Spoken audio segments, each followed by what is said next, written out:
Welcome, everybody. Welcome to another episode. It's just Sibs. You got your boy Jay here, and we got T. and let them know why we're missing one.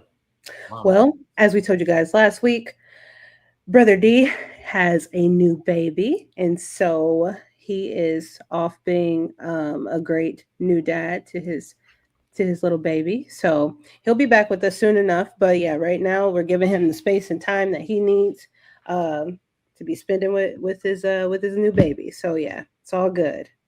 Yeah, so Brother D, like what she just said. Okay. So, yeah, we over here holding down the fort, doing big things, making money moves, not letting money move us, but we move the money, you know what I'm saying? All right, so going on over here to what we're talking about. I forgot I was doing the agenda. So we're going over week 15, some of the games that it's definitely week 15. Week 16, going over week 16 and going over the games that we saw, some of the things that stood out, headlines, all those things. Tell her, which layout do you like better? You like this layout or the other layout? The one that was like zoomed in somewhere? Yeah. You like that one more? I think I liked that one more. Okay, cool. I'll switch back. Yeah, what do you think about it? I was talking about why I was so zoomed in. I was like, that is a lot of face. Yeah, that is your face. Yeah, you can back some of that up actually. Back it up, Terry. All right, here we go. Yeah. So going over week 16, and like I already said, and then we're gonna go over some storylines, like I said, that stood out, and then look at our overall wins and losses, and look at week 17, what's coming up, take a peek at the playoff picture again, and then we're going to get up out of here. So, yeah, we'll start off with these headers here. All right, Packers. There you go. It's your background. I know. Packers weren't afraid of Lions. They weren't afraid of Tigers. Kind of afraid of Bears. But they were definitely scared of Love, as Jordan Love got hurt in the Packers game, and they took the L to the Bears, having to now split with the Bears. 22-16, Bears take the victory. And if you're wondering, well, how does he bring up the Tigers? They did play the Bengals, and they beat the Bengals early on in the season, and they beat the Lions twice, so I know what I'm talking about. Shout out to Jasmine Sullivan for making this possible. All right, Joe Burrow. You are ridiculous, man. Thank you. Joe Burrow fell in a burrow of sorrow. Even though he came back and got the victory against the Dolphins, still doesn't sound like he was having too much fun. Because then he remembered, even though I threw 309, I'm still on the losing Bengals team. But the Bengals still got the win 45-21 against the Miami Dolphins, who was not playing Tua Tagovailoa, however you say his last name. Anyhow, another word, put you on game real quick, some vocabulary real quick. Another word for dragon. Tell her, do you know another word for dragon? No. Let me tell you something. Put you on game. Another word for dragon, believe it or not, is Drake. So, who will slay the beast? May. I don't know. Certainly not the Ravens, though, because they got whooped. 28-24. Disappointing ending in that game. I yelled at the TV. I will explain that when the time comes. Yikes. Wait. Y'all voted for this? The blind will lead the blind into a bottomless pit.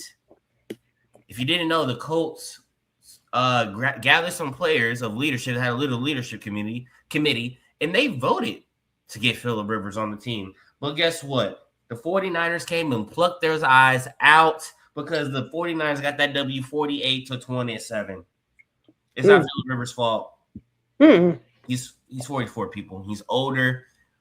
I didn't fully watch that game, but from the game before, seeing all them short throws, he was looking like he was throwing some Dylan Gabriel balls, but yet he still looked like he had a stronger arm than Dylan Gabriel. All right. Jag is a car. Jag can also stand for just a guy. Okay.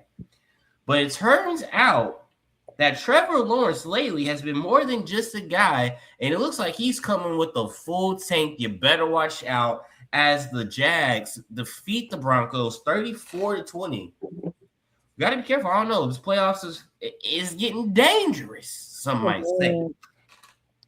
Other thing, now, where's the bride to kill the Bills?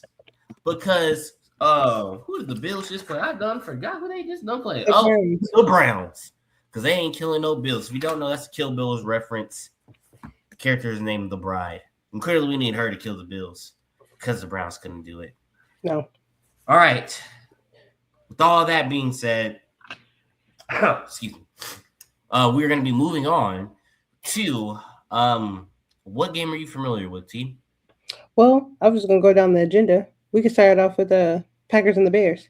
Packers and the Bears. Go ahead. All I'm going to say is two things. I'm not surprised that the Bears won. Not at all. And I have to say, I've been thoroughly surprised by the Bears and Caleb Williams. And that game-winning TD that he... Was that the game-winning TD that he threw? The deep ball. I think it was a game winner. All this to say, Caleb Williams is surprisingly, he is that guy, and I didn't see that. I didn't see that on my bingo card for 2025.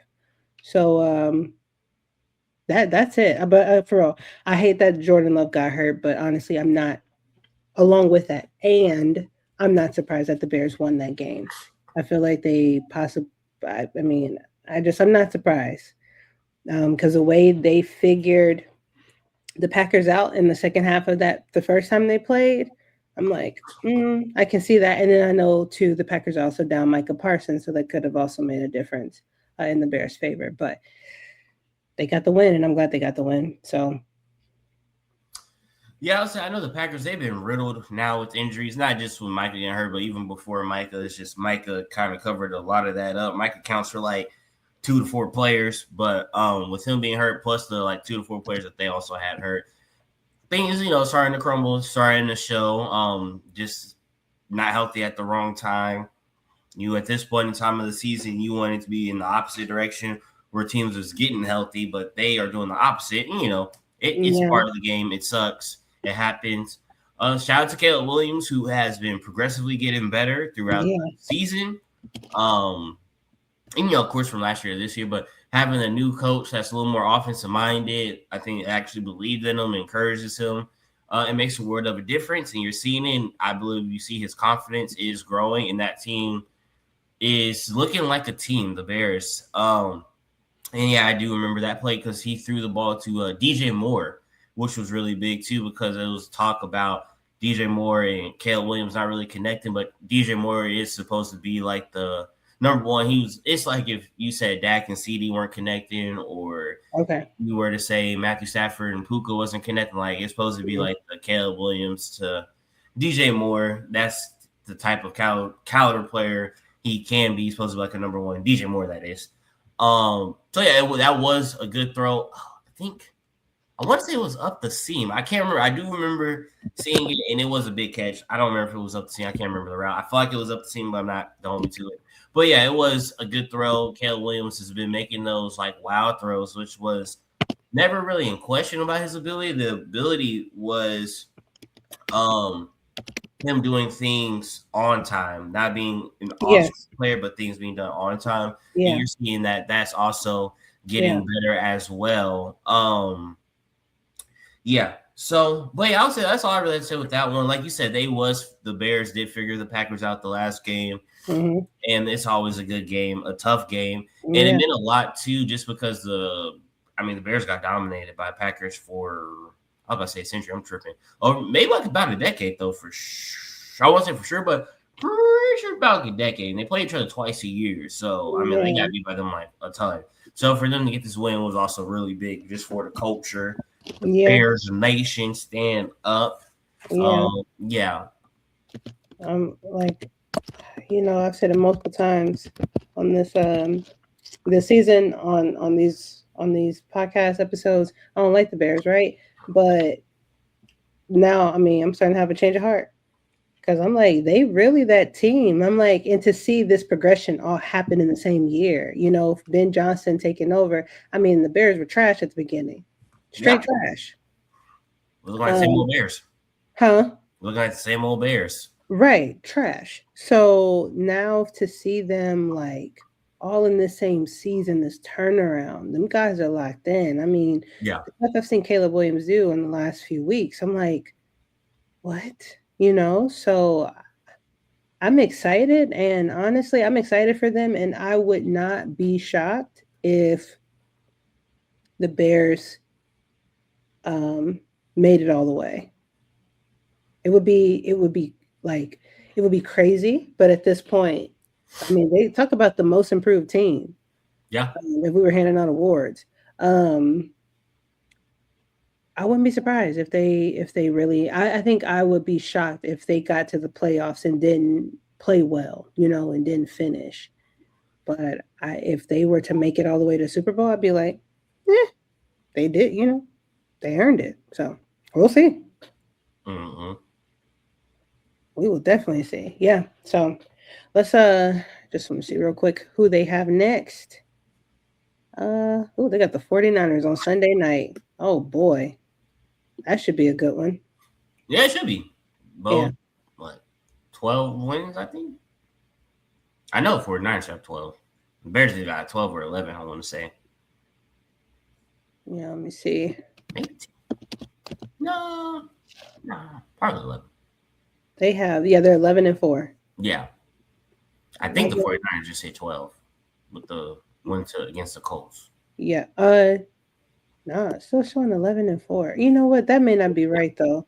I'm not trusting my Google at this point. But well, yeah, I'll have to go to another website because Google got my stuff messed up. But yeah, man. So we're gonna see what these Bears do. But that'll be a good game on Sunday night. Yeah. All right, what's next, Gert? Well, listen, when you mention I'm gonna drop in this real quick. When you mentioned Puka and Stafford, like you were just saying, like them saying that Caleb Williams and Moore weren't on the same page. It would be like people saying Stafford and Puka weren't on the same page. So helps you understand the relationship that should be there with Moore being pretty much the number one guy. Bro, you reminded me of the Seahawks Rams game. That one I was watching. Yeah, that one I watched. And bro, I knew this is crazy. 6 minutes left in the fourth, I think it was. I think Rams had just went 3 and out, but they were up by 16. Yeah. They put the camera on Stafford. I looked at Stafford and I said, I won't be surprised if the Seahawks come back and win this game, or at least get back in there. They're down 3 scores, essentially.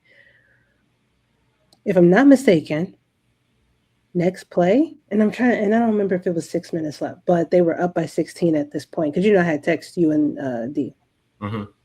Very next play, I think, was the punt, and dude ran it all the way back. Then the Rams get the ball again, and they're going 3 and out. Seahawks get the ball back. Because I don't think they got the 2-point conversion right on that punt return. Did they try a 2-point conversion on that touchdown? They didn't try it right then. I think it was right then, but they didn't get it. They didn't get it. Yeah. So Rams go 3 and out again. Seahawks get the ball back. They score again. I think they got the 2-point that time, right? Yeah. And is that the crazy 2-point that Darnold actually threw the ball backwards? The ball was still live. I'm like, you cannot make that up unless somebody did and they just executed their scenes and what their characters were supposed to be doing. They executed it perfectly. If somebody did make that up and say, you know what's going to really get them on this Thursday night football, we're going to write this crazy thing where Seahawks going to be down by 16. There's going to be all this talk about Sam Darnold not being that great. The Seahawks, I think have been booed the week before. Darnold threw 4 interceptions when They played the Rams the first time, so you watch him in the first half being super conservative, nothing really happening. He still ended up throwing what, 2 interceptions in the first half, something like that. Yeah. Like as conservative as we want to be, he was still throwing interceptions, which we talked about Darnold before. It's a toss up what we're gonna get sometimes when it comes to Darnold. The fact that Rams fumbled the bag, and this is not my first time seeing them fumble the bag this season. Yeah. I'm like, why would y'all do that? So like some of these teams, when we look at these playoff contentions, some of these teams that's vying for these positions, I'm like, what for? Go to the house, because I can't trust you. You're gonna get in the playoffs and what, lose? Yeah. So the Rams giving that game up and the Seahawks ultimately winning. And I can't remember. Do you remember what they were like? What they were saying? The Seahawks winning. What did it do for the 49ers? I think the Seahawks winning gave them the chance to, I think, maybe not be the number one contention. Or actually, that might have kept them alive to either be number one. My bad, drop something. To either be number one, or for sure that is for sure clinched them a spot in the playoffs. Okay, yeah. See, I couldn't remember what it was because they said either Rams winning or Seahawks winning. Whoever won that, they gave them a clear path to something. But if Seahawks won, it also did something for the 49ers, which I'm watching the game. I'm like, okay, Rams got this. I mean, Sam Darnold and them, Seahawks say, they're not looking great. Rams are going.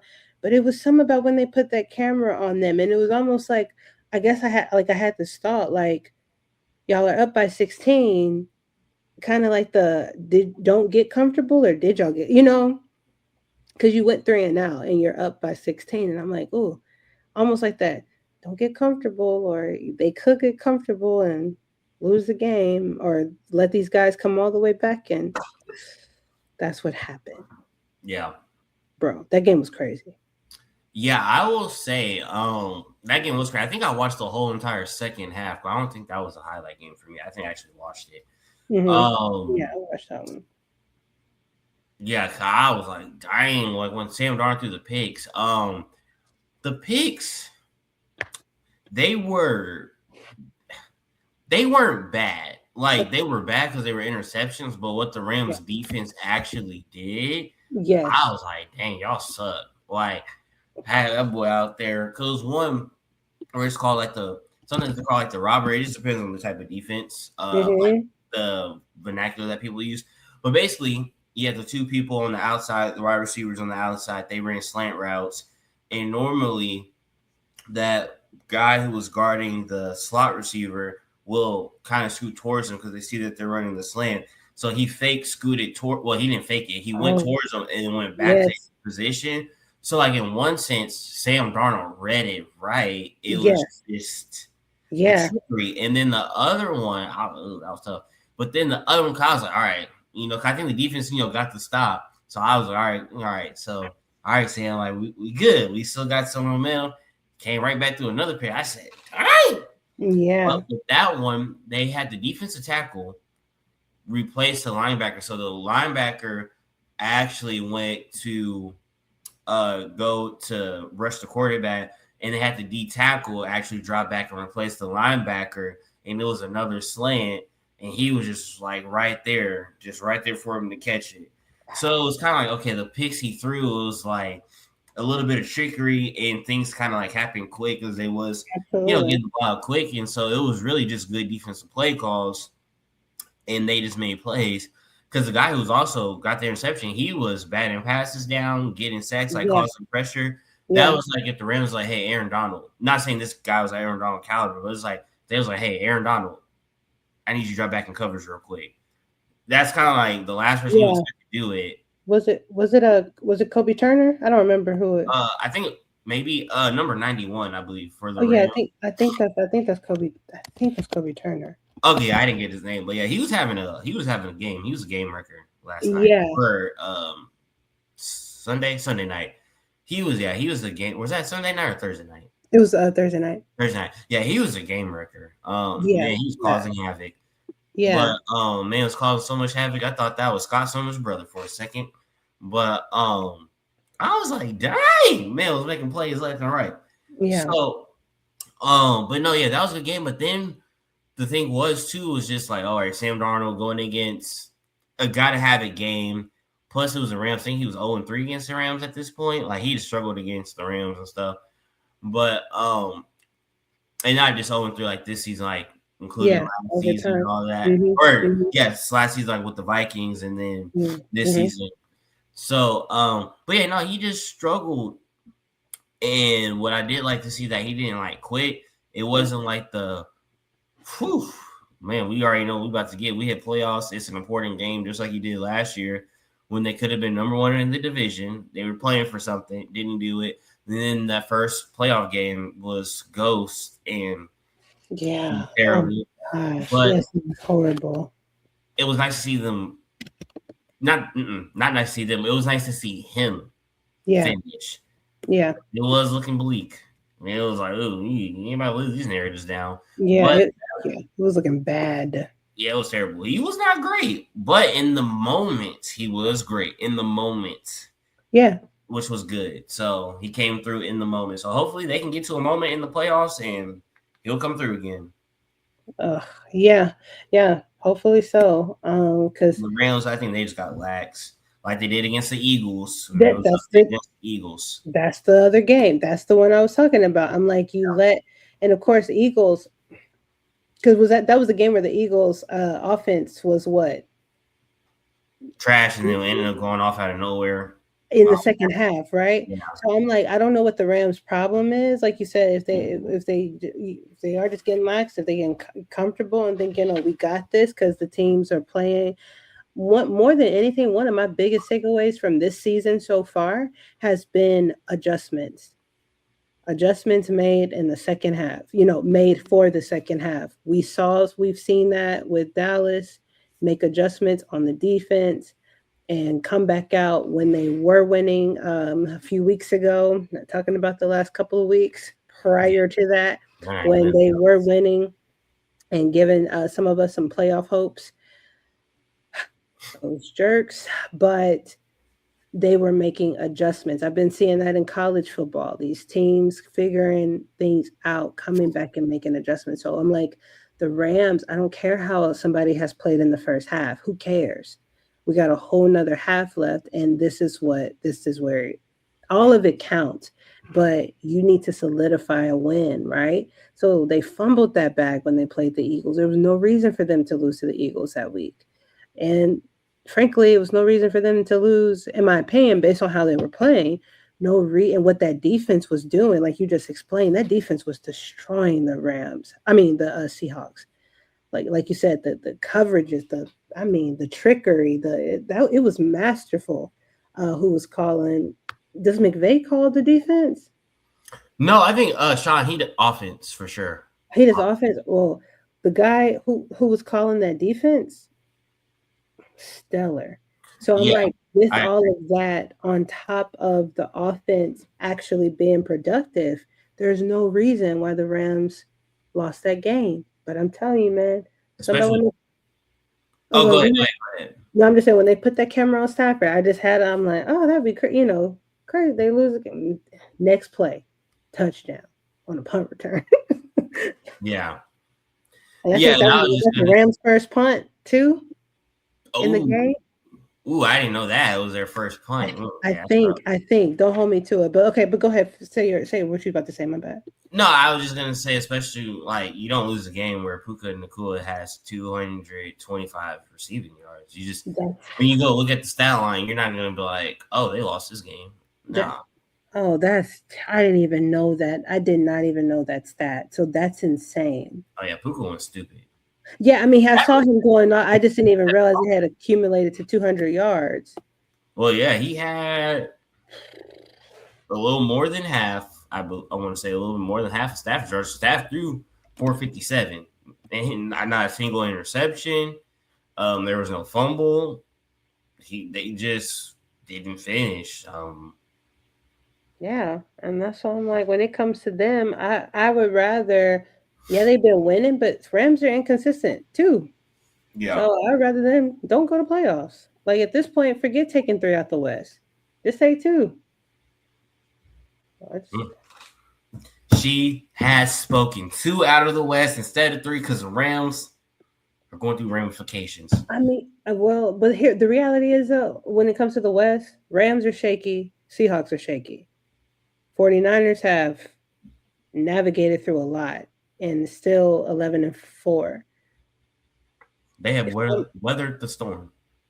They have. So if I'm looking at all the 3 of them, I would rather see the 49ers in there because I can't trust Rams get the spot, Seahawks get the spot. But yeah. Yeah. No, yeah, we'll see. Okay. We'll keep it moving. Keep it moving. That I know why I added that one. Okay. Patriots and Ravens. Talk to me about those. What happened with that one?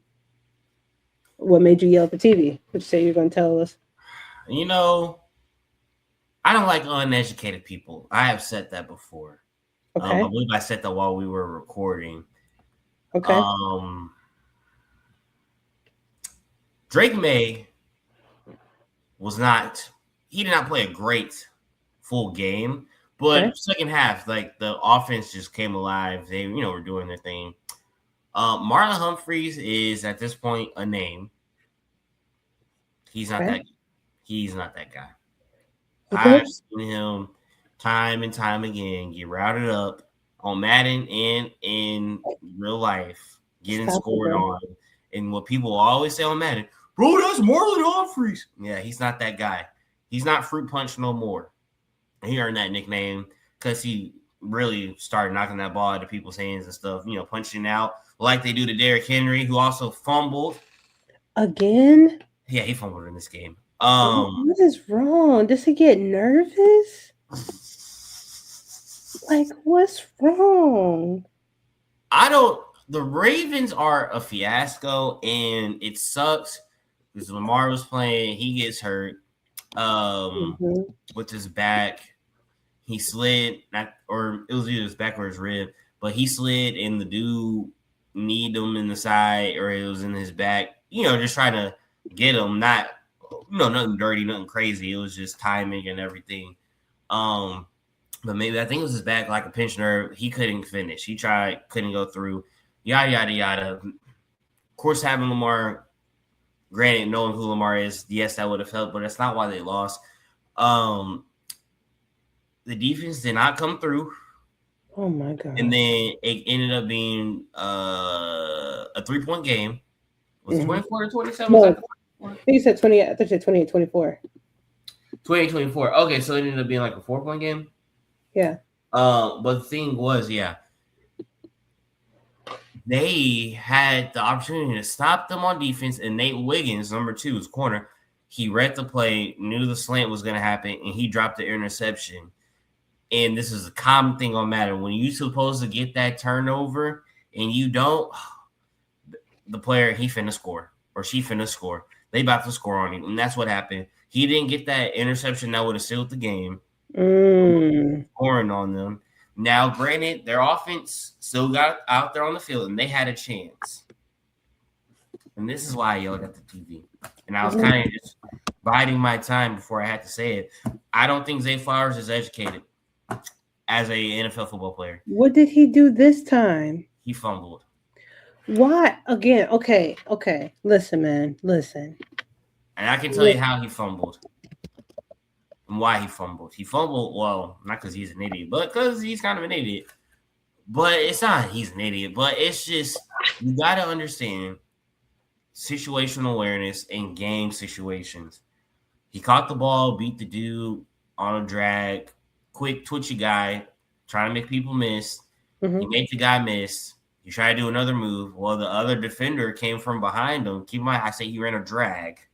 So it was not like he was 10, 20 yards down. Yeah, just short, He was maybe 6 to 8 yards from the line of scrimmage. So the defender who made a great play, the ball goes in the air. He turns in pursuits. He jukes the corner, and then the defensive lineman who caught up to him came from behind and punched the ball out. And that was the game. And it was just kind of like, bro, am I watching the AFC Championship again? Like, you did all this stuff, made boneheaded decisions because you wanted to taunt in somebody's face in the AFC Championship, gave up yards, and then that very next play, the same person you taunted in the face punched the ball out of your hand, and then y'all didn't score that touchdown. So now in this game, it was like, again, seeing the ball getting punched out, and there was like maybe I think a minute and 39 seconds. So like you didn't have to. It was first down. This would have been second down. You're like, he was going to get the first, but it was just like, let the fight another down. We're like in 4-down territory. This is just the first down, and you doing all this extra stuff, and you just got to have a clock in your head. All right, I did my one move. If that's all I can get, that's all I can get. Sometimes you got to fall down to the ground. And that's it. He stood up on the ground, did his juke, and then was trying to make another move, and it was just like, bruh, like, they're not just about to let you run. Like, and the dude came from behind, punched the ball, and it was just like, again, Zay. And, people, man, that's kind of all I got to really say. I know they tried to say Josh Allen ain't got no weapons, and we ain't talking about the Bills yet. But at least he got a run game. Like, James Cook ain't no scrub. Yes. No, he's not. Not at all. And Derrick Henry ain't no scrub either, but the way they played him, and I understand, like, with Derrick Henry, they didn't have him in, like, the last two drives, and he had, like, 170-something rushing yards. And so it was just – I don't know what the Ravens need to do. I don't know if it's as simple as firing John Harbaugh and they just need a new voice. I don't know if it's the offense coordinator.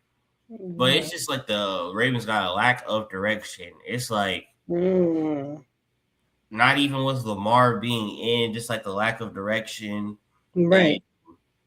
Because it don't make sense why Derrick Henry wasn't in at all the last two possessions. Not like he was bad or terrible or anything, because they could have ran the ball a little bit more before the Patriots had even got the ball. Because you saw Derrick Henry score the drive before, like slicing through the defense. They could have ran the ball again before the Patriots had scored right before the end, but they had the other running back in, and I don't know. It's not making sense. It's kind of like you have Derrick Henry for moments like this because he's the guy. When Lamar's not there, you're like, he's definitively the guy. But, yeah. Oh my. You said what? South Zay Flowers, trash. This is another game where the Ravens just lose in Ravens fashion, just shooting themselves and imploding. It's wild how this keeps happening.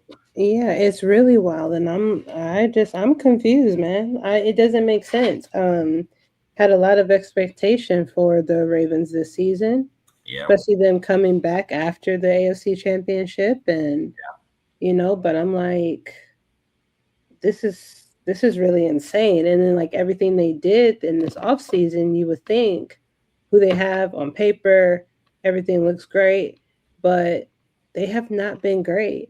The way they lost the season opener versus the Bills, that was no need for them to lose that game that way. Yeah, let them come all the way back. Huh? Let them come all the way back. Right. So, in the way they've been losing throughout the season, of course, them losing while Lamar was hurt, and then he comes back and he is a difference maker. Period. But his team. Them as a team, they're not great. And I don't understand, just going back to Derrick Henry, no, it doesn't make sense that you don't have your 10-year vet in the game for the last two drives. I don't know what that's about. I don't know who made that call. I would venture to say unwise. But again, I don't know what they had going on. Who knows? But speaking of him being a 10-year vet, you've been in this league, and this is just his NFL career. This is 10th season. Why are we fumbling the ball in this manner? Yeah. I don't know what that's about. You've been in and this is, we're not even talking about your college career.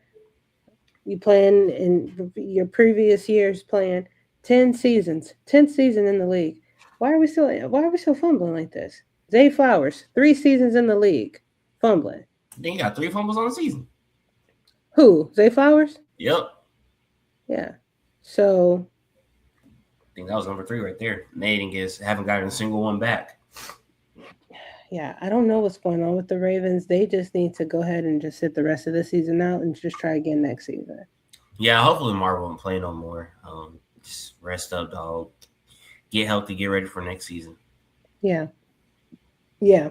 So that's very disappointing. Ravens, I think, have been probably my biggest disappointment outside of the atrocities of Dallas's defense. So Yeah, man, Marlon Humphrey's got he he can't be the guy no more. Y'all gotta get some. They just gotta re up that defense. Need some more talent. Guys are old. Like I said, he just a name right now. He just a name. That sucks. He's just a figurehead. Yeah, he was like that. He was nice for sure. He's just older, and he just can't be the guy corner right now. How old is he? He's 29. Yeah. Yikes. That's Injuries too. Okay, yeah, that plays a part. So yeah, Ravens just need to sit down for the rest of the season. They've been atrocious, and Drake May is nice. Yeah, Drake May is nice. Yeah, I think it was 4th and 2 when he threw that go ball, and it was a touchdown on Marlon Humphreys. And it wasn't even bad coverage, though. I ain't gonna cap. It wasn't bad coverage. It was just the fact it keep being Marlon Humphreys when I see it. So I'm like, he got to go. But I forgot who he threw it to, but it was Stephon Diggs, who also went off like 117, 120 something yards. So yeah, Stephon Diggs was going crazy too. But yeah, Drake May, man, if they just keep it together and bring it all together, man, they're gonna be a problem in these playoffs. Oh yeah. Same thing with Jaguars. Problem. Yeah, switch again. Alive with Trevor Lawrence coming alive finally, looking like he deserved to be the number 1 pick all of a sudden. That's crazy work, bro. Yeah. But yeah, we'll go on to the next game. But yeah, that just Zay Flowers. It's that I usually don't watch Ravens games because I realize how emotional I can get with them. Yeah. But seeing him, I'm just like, man, idiots. Just idiots. Not again, bro. It was like y'all could have lost. I'm cool with that. But you lost the same way by being dumb. That's I don't. Yeah. This playing hard and it just not going your way. Fine. But making not great decisions and playing against yourself and really not making great decisions and then losing, like, no, that's frustrating.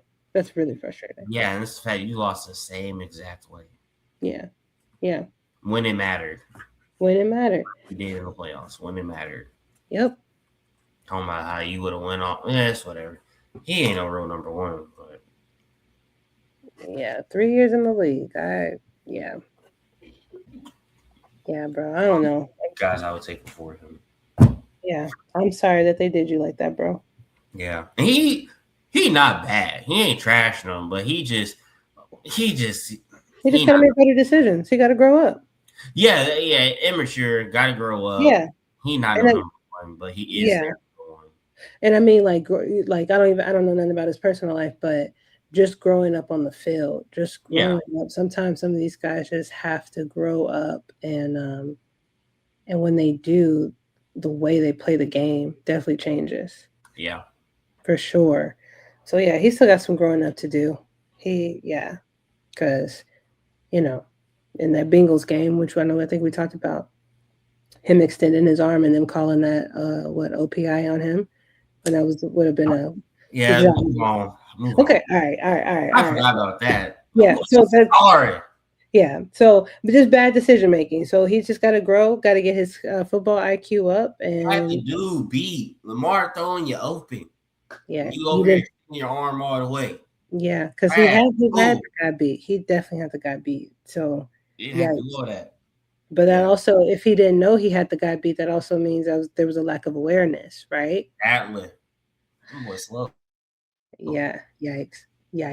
All right, bro. Ass on the field was slow.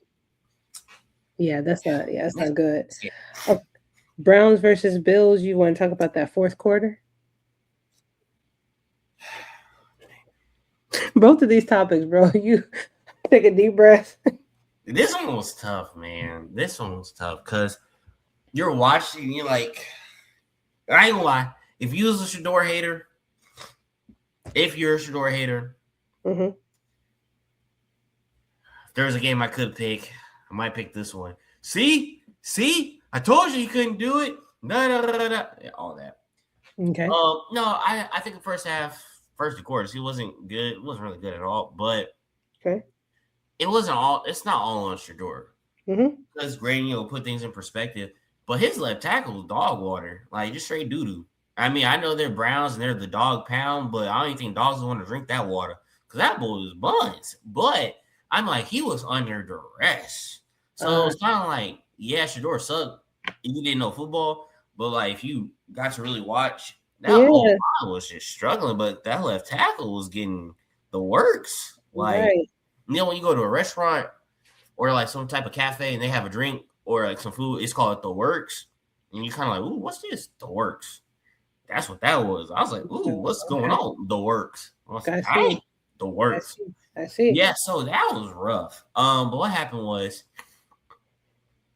there was a 4th and 2. Did they have to go for it? No, because they was on their own side of the field. But they went for it. Okay. But it was around maybe like the 3-minute mark, and they were only down by 3. Yeah, they're still only down by 3. But the Bills' passing game hadn't been percolating either. Okay. But James Cook was cooking. Okay. So what ended up happening was they didn't complete the 4th and 2 or 4th and 2, 4th and 3. Okay. Like, dang, I don't know what the play call was. I know they was holding the ball, but I don't know like exactly what the play was. But like that D line was just there. Like I don't even think they wasn't even blitzing for it. It was just the pressure of like 4 or 5 and just getting through. So then what ended up happening was you're like, oh, great, this was a bad play call. Because, you know, of course, it's bad hindsight 2020 because they didn't get it. Yeah. But their defense came through, stopped the Bills. Okay. I think the Bills went for it on the 4th down, and they didn't get it. Okay. I believe that's what happened. I'm trying to remember. Because I don't think it was a missed field goal. I don't think that's what it was. I think they went down turnover on downs. So then what ended up happening was Shador, I think, was on the run, threw the ball. Nice completion. Got a 1st down. It was already 1st 10, maybe like a 15, 20-yard pass, 1st down. Yeah. Then they just went 3 and out because then what ended up happening was it ended up being like 4th and 24. And so then they had to punt the ball because they was like on their 1-yard line. Yikes. And it was just that moment. It was just going to be like, Shador, if you come through right now, this moment. Yeah. You upset the Bills, upset Josh Allen. Yeah. It just would have been a great moment for his tapestry of quarterbackism. Yeah. And it just didn't happen the way we would have liked it to happen. Okay. But no, that whole line was struggling. They've been struggling all year. Right.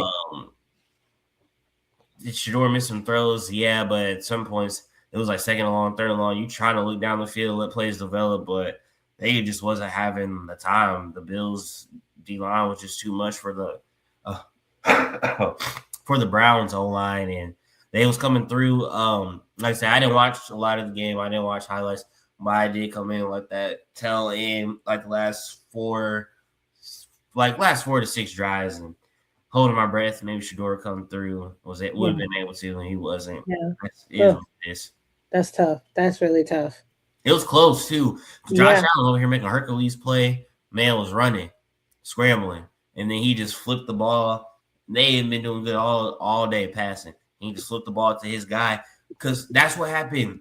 It was 4th and 4, something like that, and they did go for it. And Dallas Knox ended up Dalton Kincaid ended up dropping the touchdown in the end zone. Looked like Mark Andrews. That's what it looked like. That's terrible. Mark Andrews. That's how the Browns ended up getting the ball back, and I was like, "Yo, this could be the moment." Yeah. And then it wasn't the moment. Yikes! So they're so close.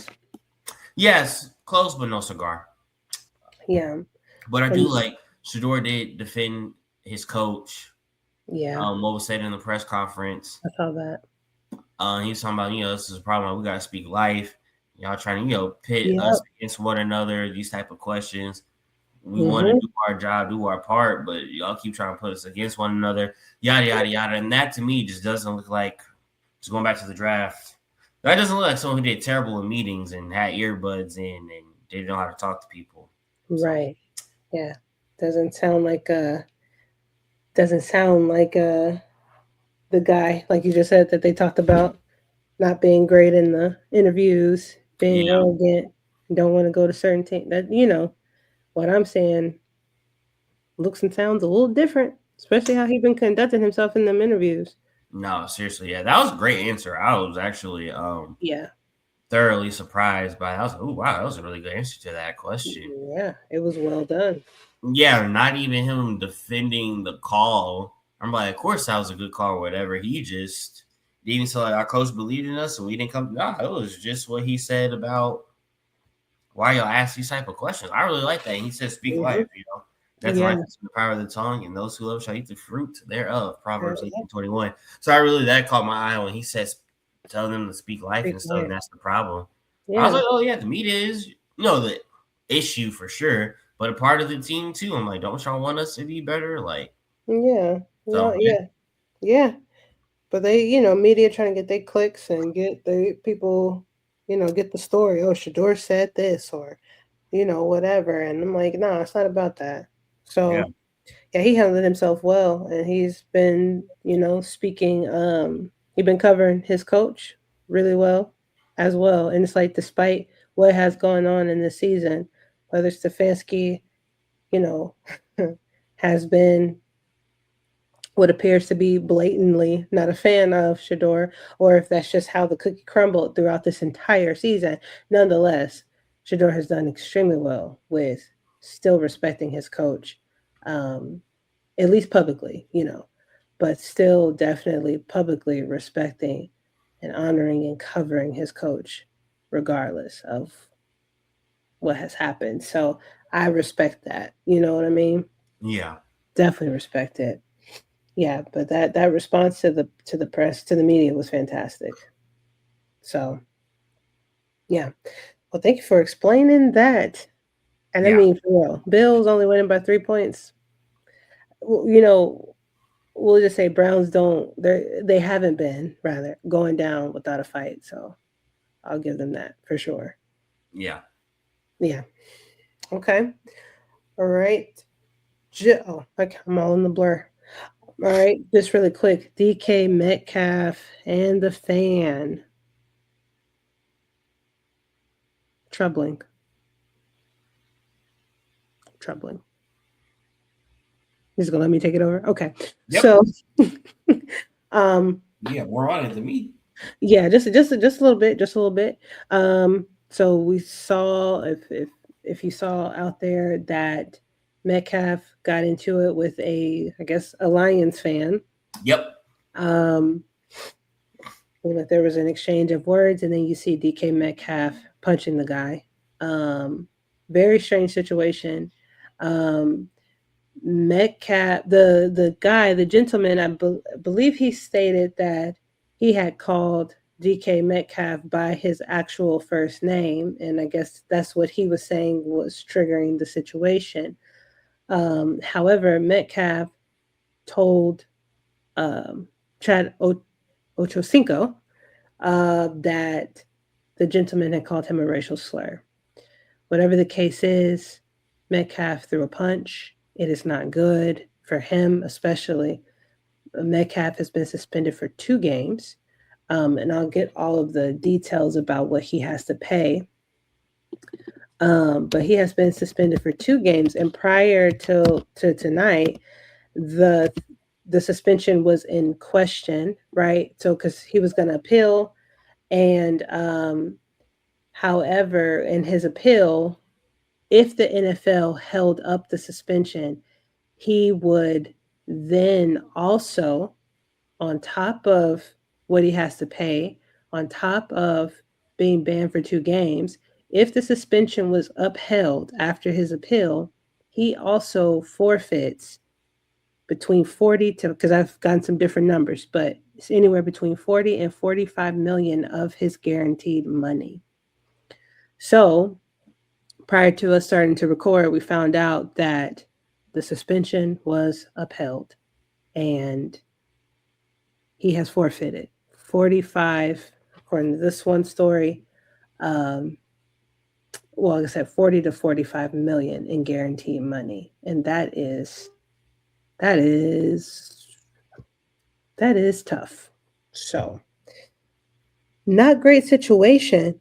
Um, I think aside from Lamar Jackson, what was that? Pushing a fan. Was that earlier in this season? That was earlier this season, right? Was that the opening game against the Bills? Oh yeah, you might be right. I I think don't he know. touched him though. Yes, and Yeah, he pushed him back. So what I'm saying is to say I haven't seen a lot of this kind of stuff happening in the NFL. It clearly happens. I was seeing it more in the NBA, with true. fans and the players and stuff Right like there. that. So I do find it interesting that we've had at least two encounters this season where the fan put his hands on Lamar, put hands on him. And now to see DK Metcalf into this altercation, this verbal altercation that then led to him punching the guy, it's this is not great, and it's bringing into question for me, um, what is the NFL going to do about these fans? Because this guy, yeah, we know he got punched um, in the face or whatever, but they also did not kick him out the game.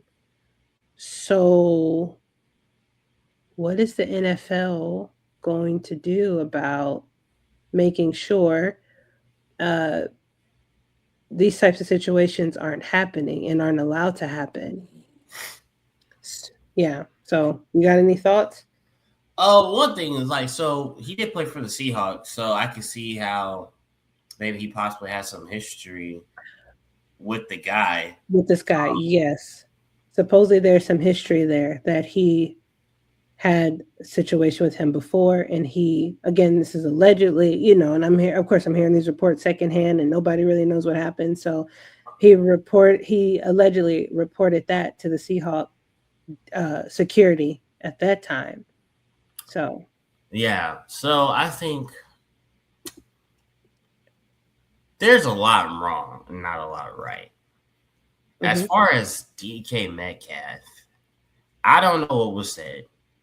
Everyone's built different, not cut like me. I'm not cut like them. I heard Cam Newton talking about it, and he said, it was on First Take. Mhm. Is it First Take? Yeah, yeah, I think it Yeah, was first week, yeah, because I was watching that earlier today as well. and he said, there's certain lines you can't cross, but he said for himself, if you say a certain thing, Yeah, basically I'll snap. yeah, So in layman's terms, it's not exactly what he was said, but that's what he was saying. Like basically, I got a breaking point, and if you say a certain thing to me, I'm gonna let you know something. right. I liked Dano when he was just kind of saying like, basically, I don't go through this. Yeah, And so and I loved his transparency, and so he was asking the question. yeah, he answered that very respectfully. No, yeah, he did, and I really loved what he was saying. Those like the type of questions and it was like settings like that where it's like, Yeah. no, it's good. We can have this healthy conversation and Mhm. we can go on about it. So I think for me, I got what Cam Newton was saying. Was he, because also DK Metcalf, I have watched him also be immature. Yes. So, and he's too big to be that immature. And Yep. I'm saying, like, bro, you know how big you are? Like, you can't just be going around like moving like that. Like, you kind of like just immature and like you just gotta kind of like grow up. But granted, I don't know what was said to him. I'm not Yeah. talking about in that regard. I'm just saying I've seen him even on the field, like someone do something little and he'll like go for that person, so on and so on. So it's Mm, not just with if you got football pads on, you might just be a character thing. You need to be careful how you moving around just in your day-to-day life. mm, But that's a good point. Yeah. it's kind of like this. If someone calls me something, I got what the one dude say. He was saying, I think it was Damian, not Damian Wood. It Uh, was. it was Damian Wood saying Mhm. like it's just words. Yep. Yep. And, I really used to believe that, but now we have people over here killing themselves over words. So it's like, huh? Yeah, I don't know. That's kind of like tricky, right? Sticks and stones may break my bones, and words shall never hurt. Yeah, I used to we grew up on that, but you clearly see that is not true to this day. No, not true. Times that we're in, and yes, words have always hurt, regardless. Actually, words have so much power. But what I've the way I looked at it, which has helped me. Granted, though, I still have my thing too. I'm a lot quicker to move and want to pounce on somebody when you say something to somebody else. If you say it to me, I'm kind of like, I'm chilling, especially nowadays too, because the way I work with kids, I'm just really patient and you can't really do much to move me. But I've really had kids come to me like, Coach or Mr. Holland, we're gonna mess with you to annoy you. And I was watching them while they was at their recess, and it was the fact that y'all told me I'm not about to give y'all in reaction. So I was like, I didn't say to them, I'm like, okay, this is how you want to spend your recess. Go ahead, circling me, trying to mess with me. I'm just I'm not about to be moved by it. But in this regard, because I haven't called a racial slur, I remember it was one time I was in middle school. This white boy was like, "I'm gonna kick you on your A N-word." That stuff. I thought I was in the 1920s or something, fighting for my life.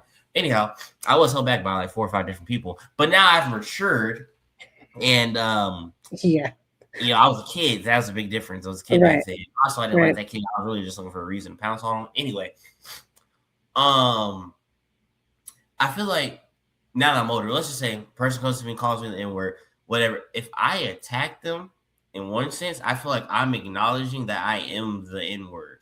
Yeah. So that's where it's kind of like, yo, say what you want to say, call me whatever. But as soon as I react, I feel like there's some type of, I either agree or I'm affirming what you're saying, which is why I don't give you that benefit. Now, if you touch me, that's a different story. Well, yeah. DK Metcalf, you went out of your way to walk towards him and you touched him.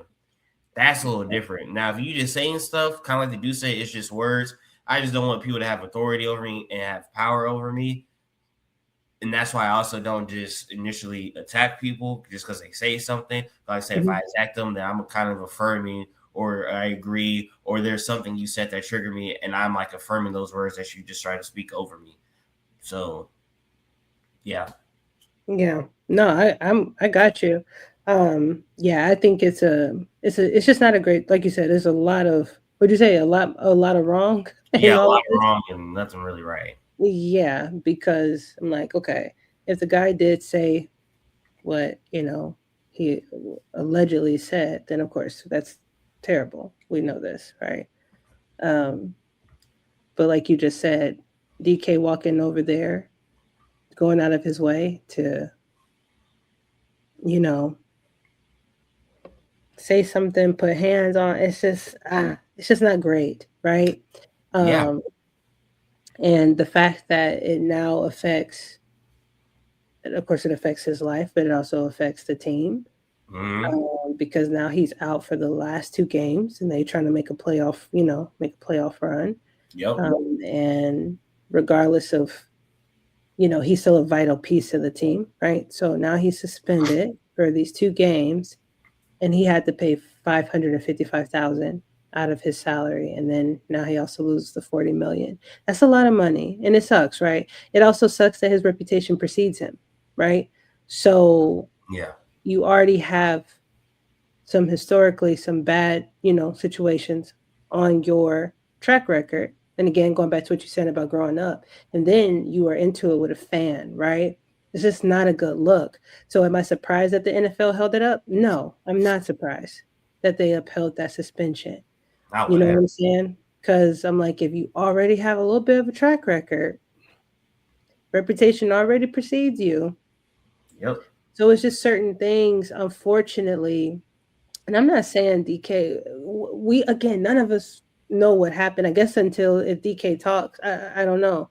But it is a he said, she said situation right now, right? But I'm not saying if it's true that this man said something that he definitely shouldn't have said.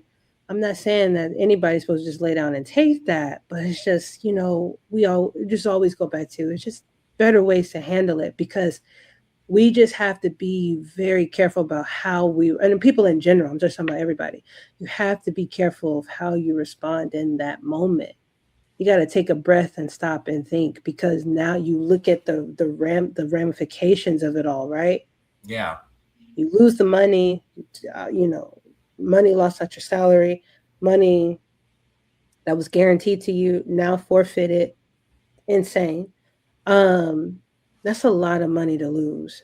Okay, besides that, but I'm looking at, you got to think about the greater good of the organization. And now you're out 2 games. Now, should Steelers be in the position that they're in anyway, where now they're at the point where they've lost a star player and they're trying to make a run? Should they have been here to begin with? No, they should have been playing better throughout the season. Steelers, okay. You know what I'm saying? So they should be in a position where it's like, okay, even though we've lost DK, we can still make something happen, right? But Yeah. I'm just like, it's just challenging. I can't fully say one way or another. It's just a bad situation. And then overall, just going back to what I said at the top of this conversation, overall, the NFL better get this locked down, because 2 times so far this season, fans have gotten out of pocket. Why DK and that man was talking like that to begin with? Like, why were they even? I mean, that was a full blown conversation. Why was that even happening? You know what I'm saying? Yeah. And I know fans be saying stuff, but the NFL needs to get this locked down. Um, because 2 times in the same season, that one fan again putting his hands on Lamar shouldn't have happened. This situation, That was a little different. yeah, but that's just what I'm saying. Like, Yeah. these fans getting out of line, getting out of pocket, and people are insane. And I don't know why people feel like because a person is a public figure, they feel like they own them, Yeah, or, that is very true. and they can say and do whatever to a public figure or athlete. Like, that kind of stuff is not right. Yeah. And so when these men and women respond, should they be penalized? It's sticky. But at the base, I would just say surface, at the base level, we all just have to be careful about how we respond. But the NFL needs to get this in check, because nah, this kind of stuff don't need to be happening. It was one thing for it to be happening in the NBA. Those, public right there, right on the floor. A lot of times the guys are the players are very, very close to the, fans and stuff like that. You know, all of Yeah. that. Okay, but yeah, NFL gonna have to lock that down, because this can't keep going on. No, that's true. And that's the last thing I want to say. Because thought about it, like, I don't know. I really don't know what was said. I don't know if it Yeah, really was a racial slur. I'm like, if it was a racial slur, I don't know. I probably would have did more to him.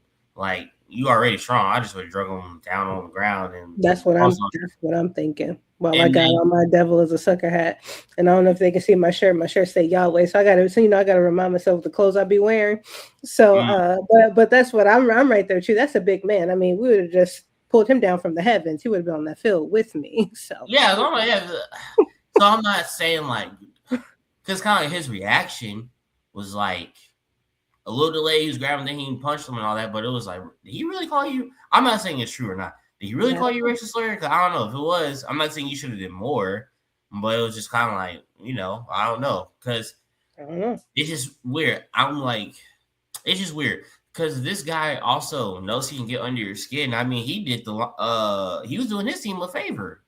Yes. So that's the other one. You have a history with a fan, and a fan can get under your skin. That doesn't really That's make not good. sense.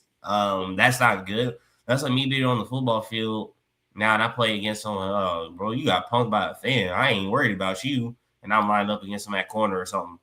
Bring that up, but it's just kind of, it makes sense when it's a player, but a fan But a got under fan, your skin like that, and they know they right, can. right. Grant, like I said, now if they say racial slur, that's a little different, but it's just also like Miles Garrett. Sorry, bring me past Miles. Well, he bopped Mason Rudolph up the head with the helmet, and he said a racial slur. And Mason Rudolph still got a job, and so does Miles Garrett. So it's just kind of like,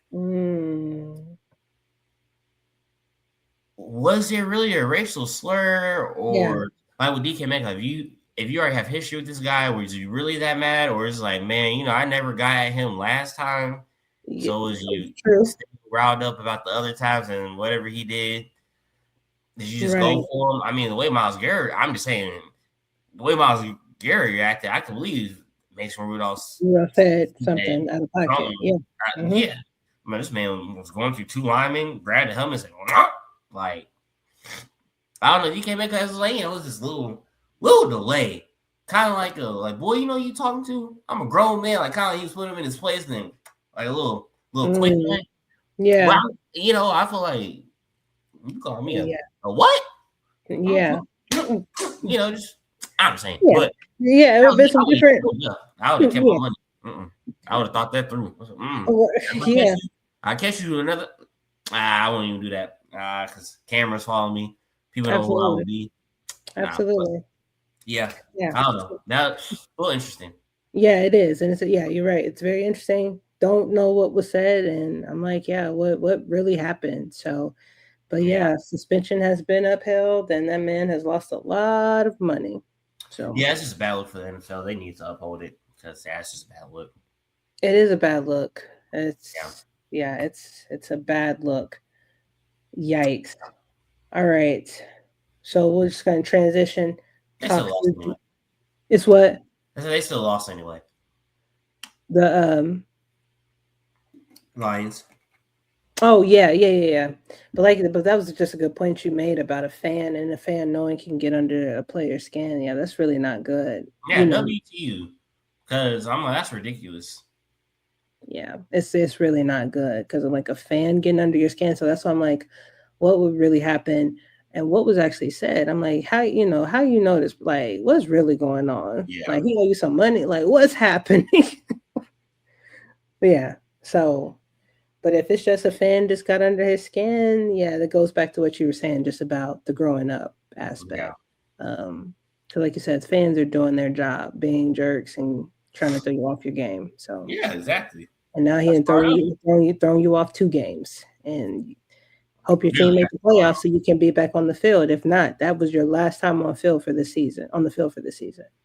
Yeah, it's gonna come down to for them. God forbid they lose this game, but then they play the Ravens week 18. So it's gonna come down to that. If the Ravens lose, it won't matter. But if the Steelers lose and the Ravens win, then I believe it comes down to this final game that you won't be in. Yep, that you won't be in. That will be a part of the conversation. Absolutely, yeah. And the Steelers play the Browns this week, and like we just talked about, I'm not going to assume that they're going to roll over the Browns. Not at all. I mean, because Steelers aren't that good. So point blank, they're not that good. So, yeah.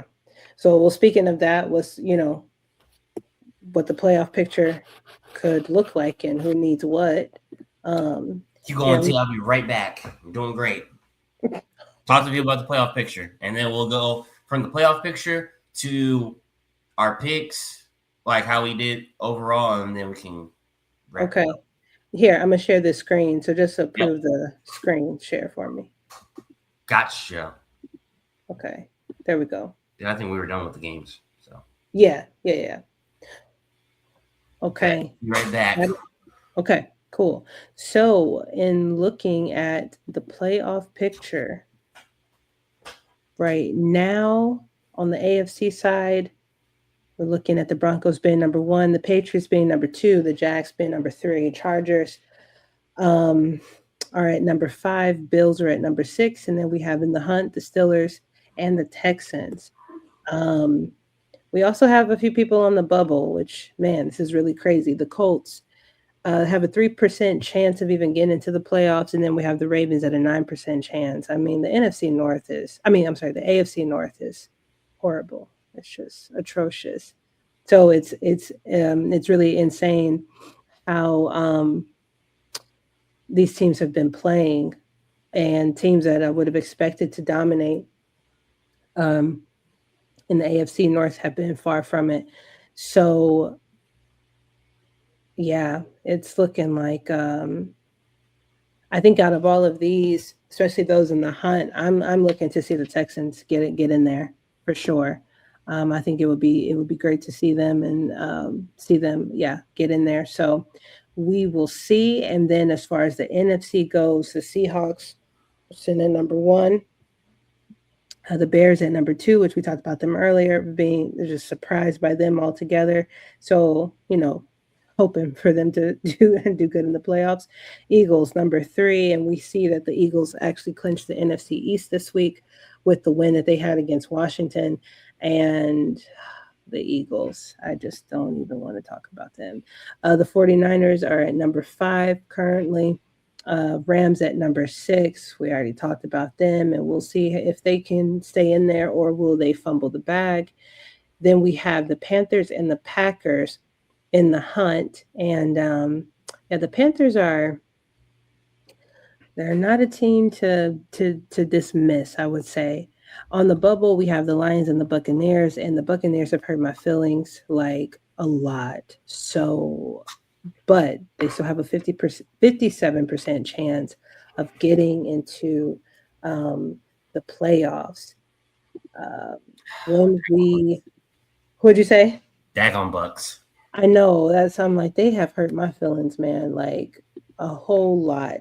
Yeah. Um, Let me share this tab instead. So I know we were just looking at like order, ranking order, and stuff like that. I still like looking at this view because this is where we're saying this is where we can kind of look at how many teams will come out of each division. Um, I like this view. It's a little easier for me, easier for me to read. Yeah. But it looks like out of the AFC East, based on where things stand right now, Patriots and Bills will be coming out.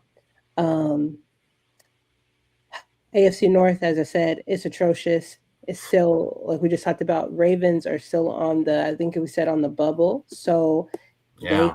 they could have a chance. But I would venture to say one team will come out of the North. South, I'm still shooting for two teams to come out of the South, mainly because I definitely Jags and Texans.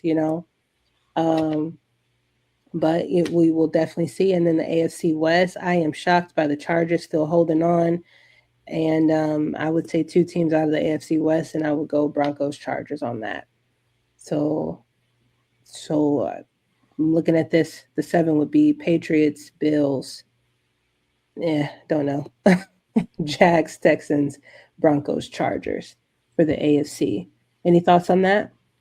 No, yeah, I concur. Like I said, if Steelers loses this game, Ravens win. It comes Yeah. down to week 18. Yeah. I would rather for the Ravens just not make the playoffs. Let's go Steelers. Yeah. Um, as far as who's left, I don't know. The Jags are looking dangerous. They are. Just I haven't really watched them. They have not been on my radar like that. But with Trevor Lawrence coming alive and playing like he's supposed to be playing, they are a real life threat. The Patriots are a real threat. I know it'll be Drake May's first time in the playoffs. So that's where it's interesting to see him. Even the Broncos have been looking good, but I know they just lost to the Jags, so that's just the only thing there. Yeah. Justin Herbert, I saw one play when he was running, he landed on that broken hand. So I don't know if they'll just come through or not. But yeah, I think it's lining up to be really interesting. I don't believe in the Bills. People are saying the Bills are like that and they're gonna make it Super Bowl. I don't think so. I don't think so. I think they rely too much on heroics, and that's just not gonna cut it with the Jags or the Patriots. No, yeah, because I'm like, look at who you got to get Chargers. I'm not, but these two right here, and then Jags and Patriots, and then if the Texans, oh yeah, they're number 7 right now. So yeah, like, and the Texans D is a major problem. So no, Bills are not that. No, not. They're not that. Yeah. Now I may be eating these words in a few weeks, but we could. Bills could come alive and stay consistent. You can't. Which teams wake up around the playoffs, but you can't be falling asleep against teams, and then I just don't see like the comebacks happen. I think if the Jags get you down, you gotta play your best football. Of course, it's playoffs. I don't think you're gonna have that leeway like with the Jags or with the Patriots.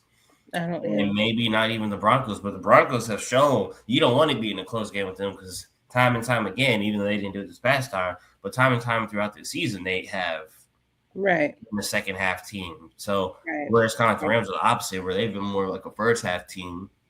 Yep. So yeah, you got to hit the Broncos while they down, knock the wind out themselves. But Right. yeah, let's see. Right. It's going to be definitely going to be interesting. We know, just switching over to the NFC real quick, Eagles are going to come out. Cowboys, they're so frustrating. NFC North could still be two coming out. Yikes. Yeah, it could still be two coming out. We know the Bears are going to go. But as we saw here, Packers are in the hunt and Lions are on the bubble. So they're not all the way out yet, but we're looking at a 7% um, chance for them. But doesn't mean they still couldn't disrupt stuff, you know? Um, so, but we know the Bears will come out, and it's possible we'll have two from the North. That's what I'm counting, two from the North. NFC South has been so shaky. I guess, however, these last 2 weeks go, we may be looking at, what would you say, one of them coming out? Yeah, just one. Yeah. And then this situation here, even though the Rams are just very frustrating for me, we still could be looking at three teams, these three coming out in the West. Yep. Yeah. So still tight, really tight. Yeah. And the NFC South, I mean, look at this. They're horrible. You look, I can't. I don't even want to, I just can't. Okay. So yeah, this playoff these players are going to be very interesting, and like I said, I feel like we have a number of teams in the playoff contention that are just can't be trusted. So it's a lot that can't trust any of you guys. Probably outside of a few like these guys. Um, these guys, it's very few. They're shaky. They're shaky. Shaky. Broncos. Yeah, we'll have to see if Trevor Lawrence is going to keep this up because he's trash in the playoffs before. Right. So that's why, yeah, I don't. So Justin Herbert. Yeah. So yeah, these two are definitely shaky. I mean, I'm glad. I mean, Jags are doing what they do. I mean, they snapped their 11 game win streak. They snapped it. But again, they are these teams are shaky. They are not standing on solid rock. These teams, a lot of these teams. I say Rams and 49ers got pedigree with playoffs. Yeah. Eagles got some pedigree. Yeah. Bears get to find out, especially Caleb Williams. Yeah, what they have. Yeah, and then Seahawks again with Sam Darnold. So just have to see. But yeah, it's shaking up to be pretty nice. Yeah. Maybe I don't know. Maybe CJ Stroud can find himself. Right. Yeah, we gonna see. I mean, they have turned their season around, but we are gonna see. I would like to see the Texans get in there, but we'll. Yeah, they're in there for right now. Yeah. It's true. Very true. So, okay, I can keep sharing. You want me to share the Sibs record? No. So, this week, Jay, you went 10-6. D, 9-7. T, that's me. No, went 11-5. So I only beat you by one game, bro. Oh.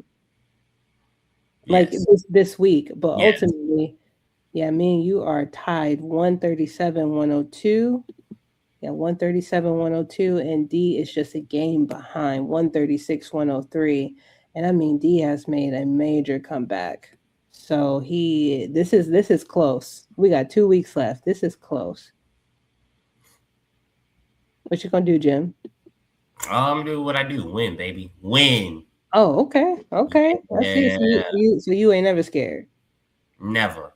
And I say true because I picked the Browns and you picked the Bills. Yeah, because I need to be realistic. I'm trying to win. Really loyal. So that's dying quality these days. Loyalty? Yeah. You sound like you hurt. You need to write a song? Shoot. I might have to. Okay. Because you turned away. I definitely did. I had to be, yeah, I know I don't like the Bills, but I had to be realistic. And they only won by 3 points, but they won. Loyal to the Vikings. Constantly. Who? Me. Oh, yeah, you have been. That's Giants, loyal. Yeah, I realized it. No, they just ain't loyal to me. I had to drop them. They so not. The number of games that the Giants have been leading and lost. Come on. I think I picked them. Sorry, boys. I picked them boys in the last game. This past week. They shouldn't have lost. I think Jackson already said he threw 6 yards in the second half, 31 in the first or first half. Who did they play? Someone they should have beat. Well, I freaking picked. Was it the Vikings? Did they play the Vikings? Oh, I think the show was. Yeah, they should have beat the Vikings. And that's right. And we know Mans got hurt, but they ended up still winning that game. Yeah, 9.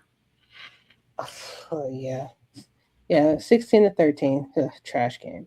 Yeah. But I don't completely blame him. I shouldn't have got fired Brian Daboll.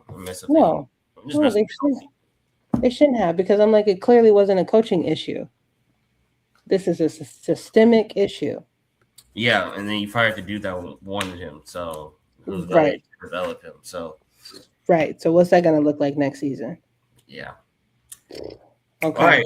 Well, time to go ahead and call another winning week. Yeah. Okay.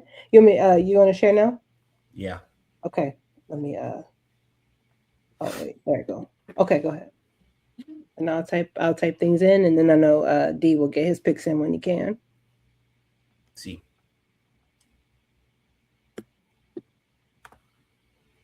All right. Oops. All right. All right, week 17.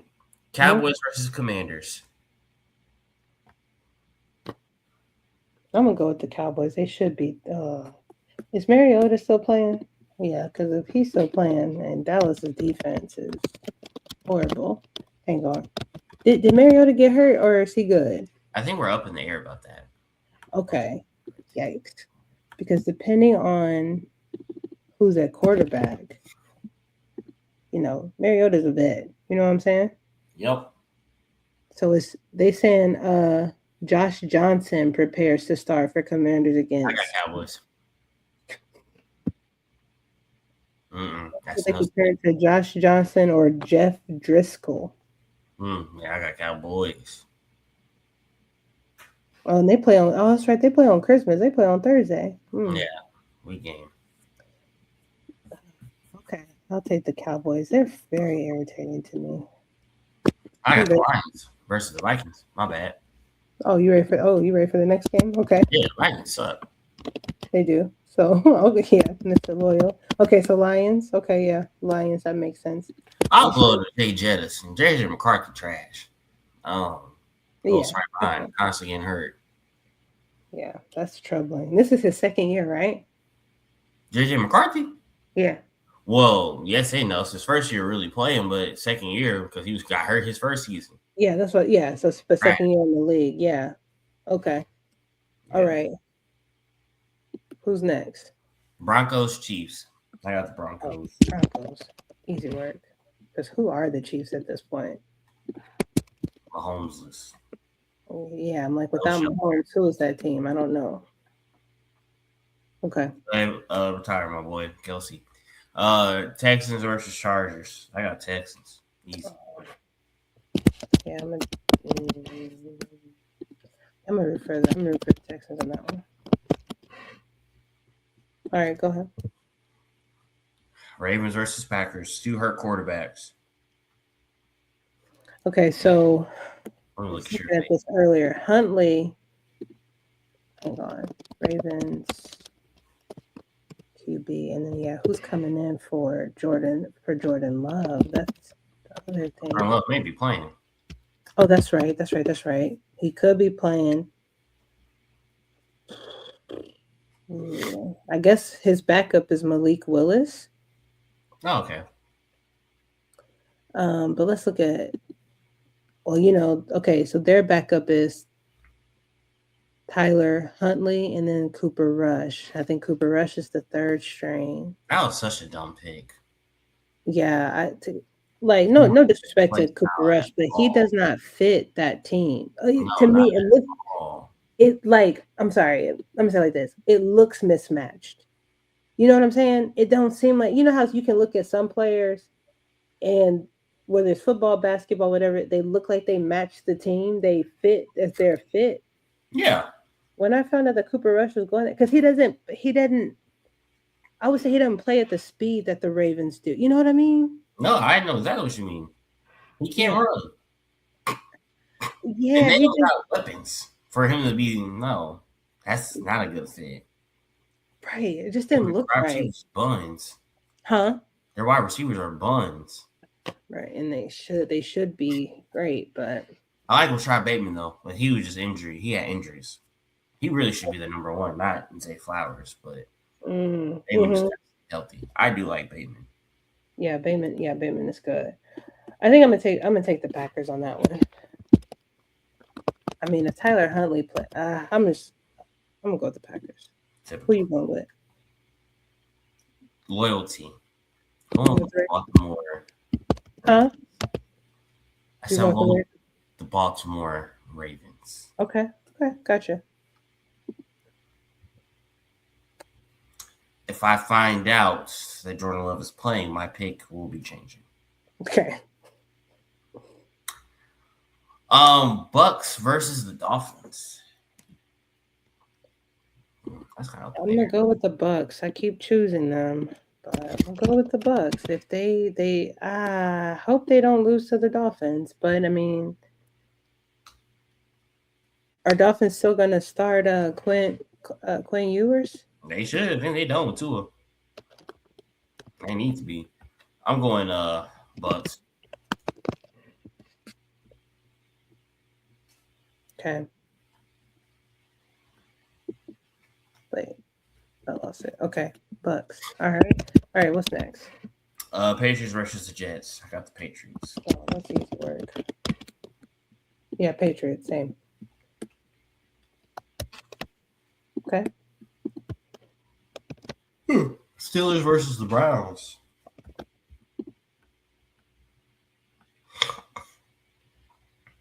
I'm gonna take the Browns on that one. Yeah. Steelers aren't good. I don't care what they did this past week. They're not good. I'm gonna take the Browns. Okay. I think they will be missing DK Metcalf. I think that's gonna help the Browns out a lot defensively. All right.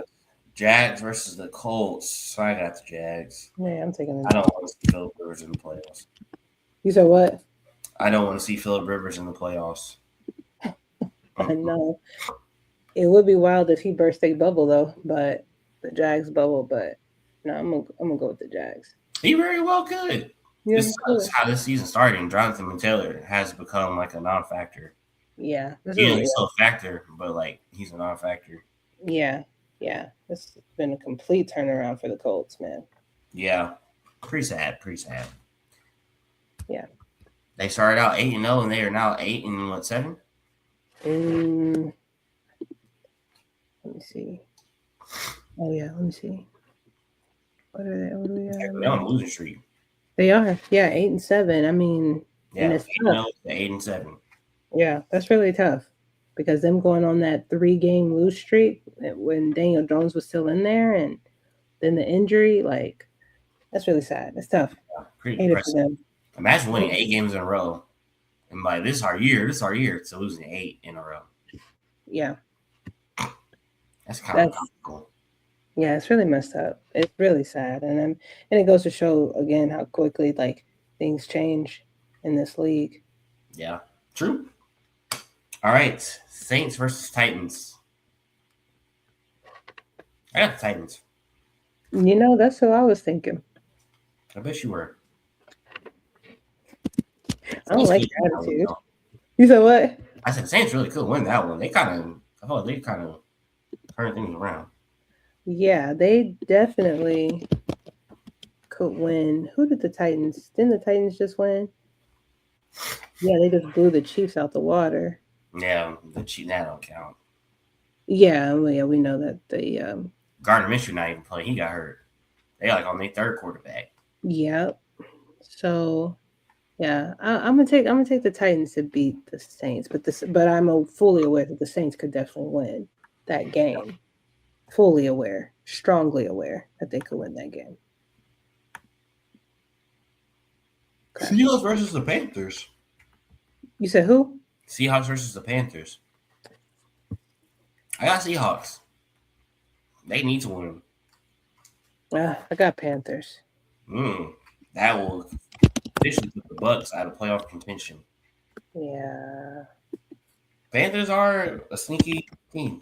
Yeah, that's why I'm like, I'm not gonna count them out. So I think they can beat the Seahawks. I mean, the Seahawks, they just have a great win, but Seahawks lose this game. They're losing week 1 playoffs. yikes. Okay, you called it. Yep. They lose this game. They are done week 1 playoffs. Yeah. Oof, that's tough. We'll see. Yeah, we'll see. So I'm like, no, these teams not that great. They're not that strong. You know what I mean? Yeah. Not all L's are bad or whatever. They're all the same, but some of these games need to be character games. Y'all lose this one. Y'all done. Yeah, that is those parts, bro. It's those parts. Those the parts that we gotta talk about. Yep. Y'all can have skill and talent and all this and that, but like you said, character games. Yep. This is one of this character game. Yeah. Bengals or the Cardinals. Oh, Bengals. Who you got? I got some cards. Okay. Fight. Sorrow Burrow finna happen. They losing. How you call him Sorrow Burrow? Hey, you went from Joe Cool to Sorrow Burrow. You wild, bro. You're wild. Giants versus the Raiders. Giants need to go lay down. Oh, that sucks. This game sucks. Let's go, Gino. You gotta come through. You want for Giants and Raiders? How do you choose between not great and not great? Dirt and soil. Yeah. You want a little dryness on your food or a little wetness to your food? That's how I look at it. And go a little bit of wetness. Let's go, Raiders. I want to go. Oh my gosh, Gino. Let's go, Gino. Let's go. This is very frustrating because I'm like, I want to go. I think I'll just take the Giants. Giants would be an easy pick, but yeah, but I'm also like, this could be the game that the Raiders like seriously could win. Yeah, they just gave the Texans a run for their money. Right, and then the Giants are horrible, so they don't finish. So I'm like, am I taking an L right here choosing the Giants? Should I choose the Raiders? Or are Raiders going to get out there and be like, oh, I don't know, and then lose the game? So I'm just, it's a, all right, frustrating. Go ahead, bro. I just have the Giants in there. Nice. Okay. Not pleased with that. Oof. Eagles versus Bills. I don't like either one of them. So I don't know that the Eagles can beat the Bills. Frankly, I'm gonna go with the Bills. Can the Bills fumble the bag? Absolutely. Have I seen them do it this season? Absolutely. But Eagles. And okay, while we're talking about the Eagles, what is going on with Jake Elliott? Oh, miss all them kicks? Yeah, I don't know. I spelled that daggone wrong. I knew I did. No, yeah. I don't know. He keeps missing kicks. I will say finally Saquon had like over 100 some rushing yards from one, so that was shocking. Okay. But and Jalen Hurts Passing rate, I think it was like 111, 110, something like that last game. So I mean, it was good. I think 2 tutties, but only 185 passing yards. I think the Bills and Eagles are kind of similar teams. The Bills have a actual running game, and Right. the Eagles actually, I would just say, have a better defense. Maybe I go get the stats. Probably that actually might be closer than it is. But Yeah. yeah, I'm gonna pick the Eagles. Okay. Yeah. Let's go Yeah. Eagles. Yeah, because I mean, Eagles D, they could be trouble for the Bills. Yeah. Um, I would, I would advise, not that they need my advice, but I would definitely advise the Eagles to make sure their run D is prepared for James Cook. Yeah. So He slash and dash through the Browns. yeah, so if that happens, then I would say Bill, and if Josh Allen is not in a position where, where he's got to make something, all of that. I mean, because Eagles defense is good, period. They really are. So, but like you said, I think they're similar. You know what I mean? Yeah. Um, It'll be interesting. What time do they play? Okay, they have the late game on Sunday. Okay, or the late Big afternoon. game. Yeah. Okay, 49ers and the Bears. It's a night game. That's a big game. that's a huge game. I'm gonna take the Bears. Yeah, it's a huge game. I think I'm gonna go with Payne. With who? Payne Nails. I'm going with the Bears. Oh, you said PN. Once I'm going to root for them. How much? They win this game. I ain't doing it. Yeah, don't. It didn't even feel. It didn't feel real. That what you said about them Seahawks? That felt real. Oh no, yeah. I was just gonna say they win this game. I'll pin my nails. No, you not. Yeah, that's what I say. I can't do that. Yeah, you ain't gonna. I genuinely want to know why he paints his nails. I don't know. I just want the story. I just want to know why you do it. Yeah, maybe I don't know. Has he? I wonder if he's ever talked about it. And did he do it in college? I have no idea. I'm gonna look this up. Okay. Well, while you looking it up, Oh no, I mean like later. Oh, okay. Last game. Rams versus the Falcons. Let's go Rams. Yeah, I'm gonna go with the Rams, unless they don't have an answer for big man. Kyle Pitts. I'm betting Yeah. this last game. You said what? So I bet he didn't even do nothing last game. Yeah, I was gonna say I hadn't heard nothing about. Hadn't heard nothing about. What, one and done? Look, his season almost done. Long his check clear. Okay, hold on. I see the highlight picture with him stiff arming somebody. Hold up, okay. Okay. Let me see what you did, big fella. You said one and done. That's funny. Let me see what you did. Okay. Seven receptions, 57 yards. Oh yeah. He had a tutty. Oh, and 9 targets. So okay, that's not terrible. No, not at all. Not at all. Yeah, that's good. Yeah, 7 for 9. Yeah. Yeah. Average of 8 yards per catch. That's pretty good. I'm not mad about it. I mean, it was productive, and like you said, and he scored. Yeah. Yeah. So he was one of Kirk Cousins' 2 touchdowns. So that's good. Shout out to Kirk. Yeah, I'm not mad at Kirk. It's hopefully things will keep getting better for him. Yep. See, Panthers play the Bucks week 18. I was looking for some important games. Panther and the Bucks. Oh, they play them again. Oh, that's what it comes down to. Yeah, if they both win, and then like how the Steelers are gonna play the Ravens right here. Yeah. So yeah, that's it. Well, actually, a lot of these games are like Lions and Bears play each other. Yeah. I'll say a lot of these games are whatchamacallits. Division games. Yeah, that's actually pretty cool. Yeah, so the last week is gonna be pretty fun, bro. Should be, yeah. Like what's it? These tough games, like division games. So possibly the Colts and the Texans could be. That'll be a good one. Saints and Falcons, like I said before, it don't matter how horrible their records are. Them games be fun to watch because they come to play. These division games. So yeah, okay. So Yep. we called. I think we both called Rams in that last one. Rams and Falcons. Yeah. Okay. Yeah. So yeah, bro, we did it. We did. We did it.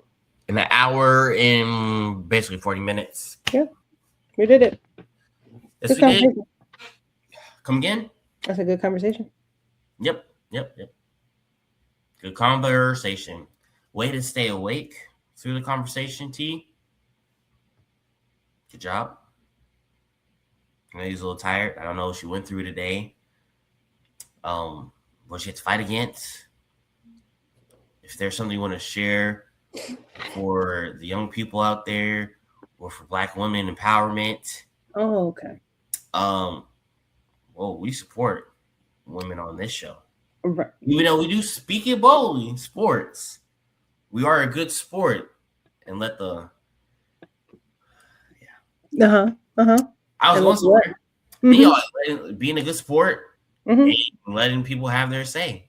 We're good sports. We share the limelight. We share the fluorescent light. Thank you so much. We share the daylights. Very glad I don't know more lights. Yeah. Okay. I was thinking. We share the spotlight. Yeah, okay, I think I'm done. You sure? Yeah, I don't know no more lights. Fluorescent, spotlight, limelight. We share the skylight. What are you talking about? Oh boy, get out of here. Get out of here. Get out of here. What are you talking about? Wow. Yeah. Thanks, brother. Yeah, we made it through. Yes, you made it through. Speak it boldly. Go to bed.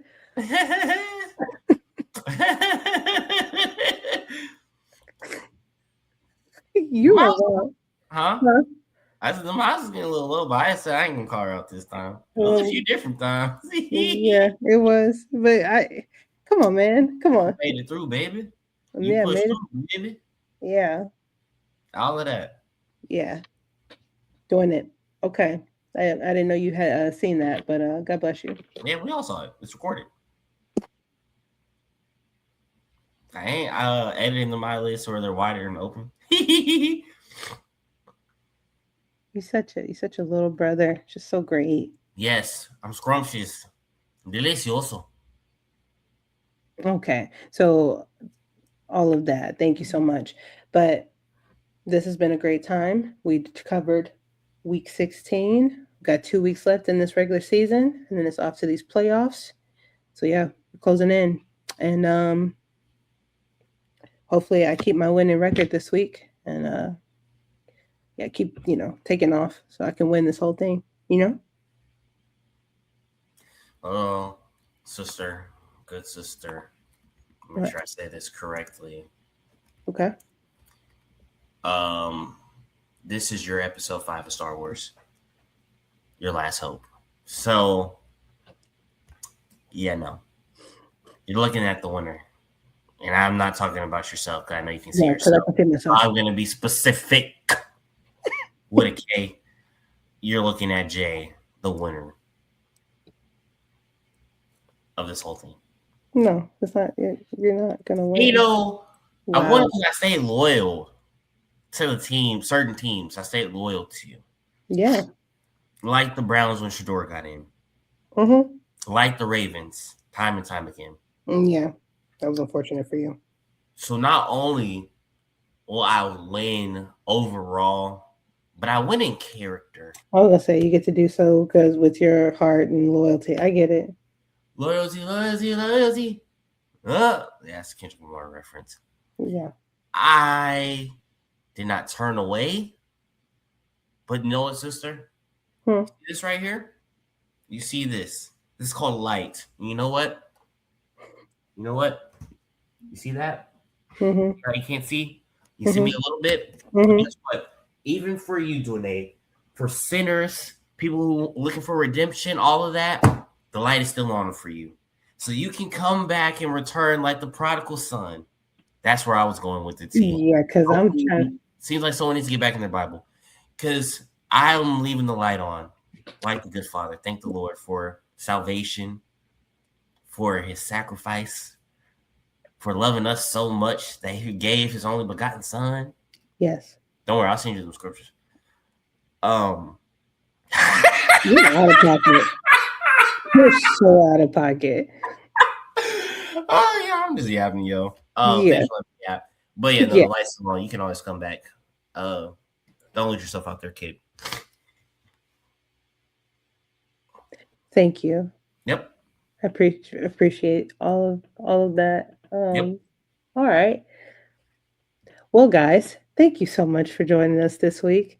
We will be back with you guys next week to talk about week 17 and talk about my winning record. So we look forward to seeing you guys again. Stay ready. And yeah, Jemiah is ridiculous. So it's okay. Hey, don't use my first name. It's Jay. Oh, Jay. This is my alter ego. No, I'm just playing. I'm like this everywhere I go, baby. Yeah, he really call is. Me Jay, call me Jim, call me Jimbo, call me Jim. It don't matter, baby. Maya, papaya. I'm like this wherever I go, baby. He definitely is. Oh yeah, speaking of things. Merry Christmas and Happy New Year's. And if you don't celebrate none of those, well, I mean, I don't see how you don't celebrate like Happy New Year's. It's just New Year. You don't really have a choice. But if you don't celebrate Christmas or then just Happy Holidays or Happy cold, wherever it is for you. Depends on where you're at. I'm just talking real over in Texas. It's not even cold, it's hot. But basically just enjoy life wherever you're at. Happy life. That's basically what I'm saying. Happy life. Yes, happy life. Happy holidays to all of you. Enjoy your this time off, this close of the year. Enjoy your families. I don't know, my voice cracked a little bit, but yeah. Enjoy family time. Yes, because this is the time for family. Yeah, and whoever your family is, enjoy it. Enjoy them. Whoever it is. Mm-hmm. Whatever you got, be grateful. Be thankful. Absolutely. Yeah, for real. Okay, guys, we will see y'all again real soon. Okay, girls, we will see you again real soon. Since you just said guys. You are so wild. That was wild. As soon as you said girls, I'm like, is he for real? I knew exactly what Yeah, I'm just playing. Those guys. It's just a term. Yeah. Yeah, I'm that not was like good though. That was good. You were okay. All right, come on. I'm like Tyreek off of Elementary. Mm-hmm. Yeah. You're a feminist. Yeah, I'm a feminist. That's why I let her pay the bill. I let her pay for the dinner day. Yo, that mess was wild. That show was funny. That show's hilarious. Yeah. All right, y'all. We're gonna get up out of here. We appreciate y'all for tuning in and joining us on another episode of Sibs. We'd love to hear your feedback. Please let us know about how you feel about the show, about what we got going on. Like, comment, subscribe. Let us know your favorite team, so on and so on. Maybe other things y'all want to hear about. If you want to hear about more about us, because I forgot when we did that very first one, like we recorded it talking about ourselves and stuff, but like that one wasn't actually like recorded because we were just like doing run-throughs in practice. Yeah. So, but yeah, we appreciate y'all for tuning in. Yeah, well, we can probably pull audio from those and just post those too. Yeah, B has them. Yeah. But yeah, so we're gonna get up out of here, and I'm not gonna say we only know how to do it one way because we might come with something different down the line, like a bloodline. But for right now, within this generation, we're gonna put up the index finger. We're gonna put up the middle finger.